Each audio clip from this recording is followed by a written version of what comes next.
Hello friends, welcome to my channel #study my dream. आज मैं आपके लिए क्लास 10th हिंदी के चैप्टर 2 नर्मदा का उद्गम अमरकंटक की कहानी लाई हूँ, जिसके लेखक डॉक्टर श्रीराम परिहार जी हैं। इनका जन्म मध्य प्रदेश के खंडवा जिले के फिफरिया गांव में सन 1952 में हुआ था। शिक्षा के क्षेत्र में इन्होंने PhD एवं D.Litt की उपाधि प्राप्त की है। इनकी मुख्य कृतियाँ आज की अलाव, अंधेरे में उम्मीद, धूप का अवसाद, बजे तो बंसी गूंजे तो शंख आदि है।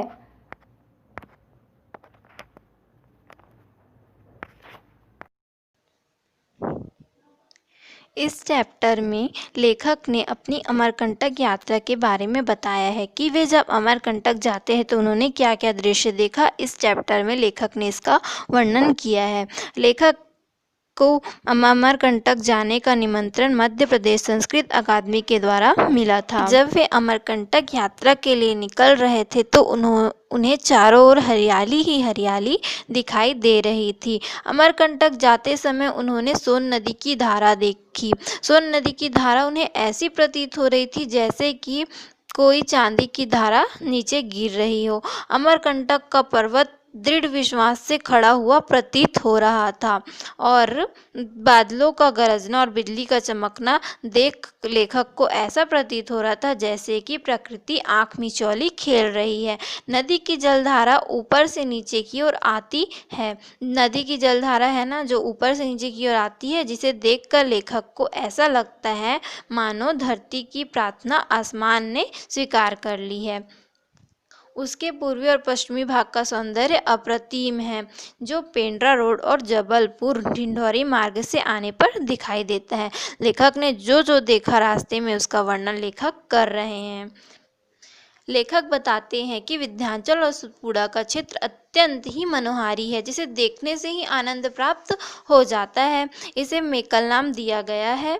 मेकल और की पर्वत की दाहिनी भुजा को विंध्याचल कहते हैं और बाई भुजा को सतपुड़ा, जिनके बीच से नर्मदा नदी निकलती है। कौन सी नदी निकलती है? नर्मदा नदी। पूर्व और पश्चिम तक संपूर्ण भारत को यह अपनी विशालता से घेरी हुई है। मतलब पूर्व से पश्चिम तक के पूरे भारत को इन्होंने अपने आंचल में लिया है।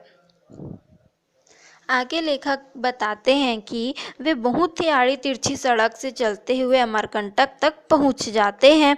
उन्हें रास्ते में आँख सरई के पेड़ों की गाढ़ी हरियाली अटकती है। मतलब उन्हें रास्ते में सरई के पेड़ दिखाई देते हैं। वन एक अत्यधिक रहते हैं। वहाँ चारों तरफ उन्हें सिर्फ वन ही वन दिखाई देते हैं। यहाँ से नर्मदा नदी निकलकर सीधा कपिलधारा के पास ही प्रकट होती है। कपिलधारा एक जगह है जहाँ पर ही नर्मदा नदी वहाँ से ही डायरेक्ट निकलती, बीच में कहीं नहीं निकलती। लेखक बताते हैं कि नर्मदा नदी में डुबकी लगाने से तन मन सब शांत हो जाता है, सभी पाप धुल जाते हैं। यह नर्मदा नदी बहुत ही दिव्य एवं बहुत ही सुंदर दिखाई देती है। लेखक आगे चलते चलते उन्हें सोन के पश्चिम की ओर चलते चलते उन्हें सोन के विरह का कहानी याद आ जाता है। तो लेखक कहानी बताते हैं कि जूलिया नामक नर्मदा की एक सखी थी, जिसे नर्मदा ने अपना प्रणय संदेश लेकर अपने प्रेमी सोन को लेकर भेजा था। परंतु जूलिया क्या होती है, सोन के व्यक्तित्व पर मुग्ध हो जाती है और सोन के सामने नर्मदा का रूप लेकर उसके सामने जाती है। नर्मदा को इस बात का पता चल जाता है, जिसके कारण नर्मदा क्रोधित हो जाती है और दूसरे रास्ते से निकल जाती है। और सोन को इस बात का पता चलता है तो वह भी संतृप्त हो जाता है और अपने विरह नर्मदा से अलग होने की विरह में वह भी दूसरे रास्ते से निकल जाता है। इस प्रकार दो प्रेमी अलग हो जाते हैं, यह कथन लेखक बताते हैं। आगे लेखक माई की बगिया के बारे में बताते हैं।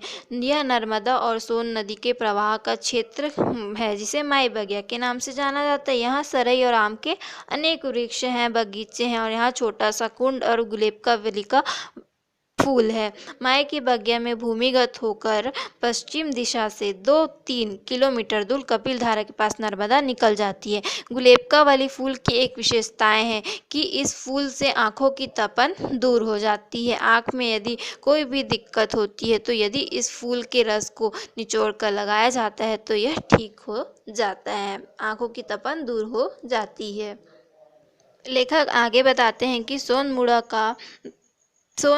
सोन नदी का उद्गम स्थल है, जहाँ एक कुंड का निर्माण किया गया है। यह कुंड यहाँ पहले नहीं था।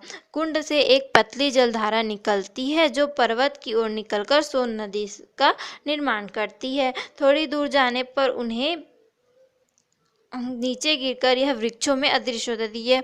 यह जो नदी है, सोन नदी है, थोड़ी दूर जाती है, थोड़ी दूर बहती है, उसके बाद क्या होती है, वृक्षों में अदृश्य हो जाती है और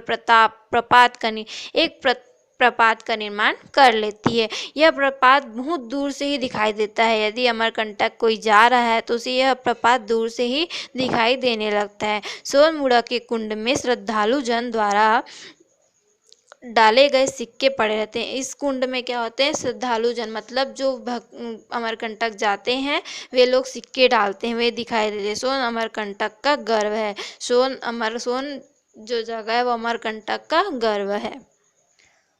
नर्मदा कुंड से लगभग 6 किलोमीटर दूर कपिल ऋषि की तपस्या भूमि है।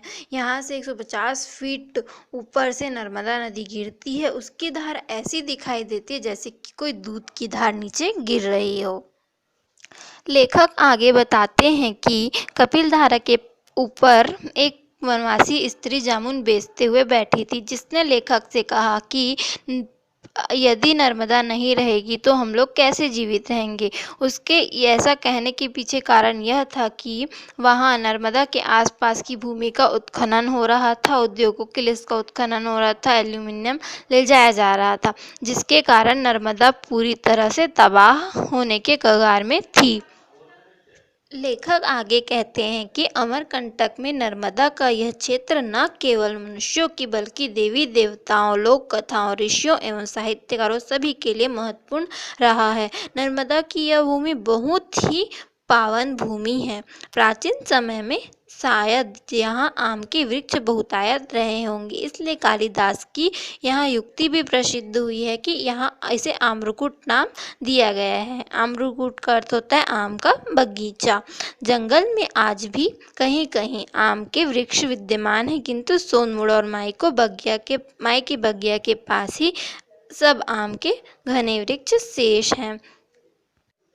लेखक नर्मदा में स्नान करके सुबह अपनी यात्रा में वापस लौट गए। इस प्रकार यह पाठ समाप्त होता है।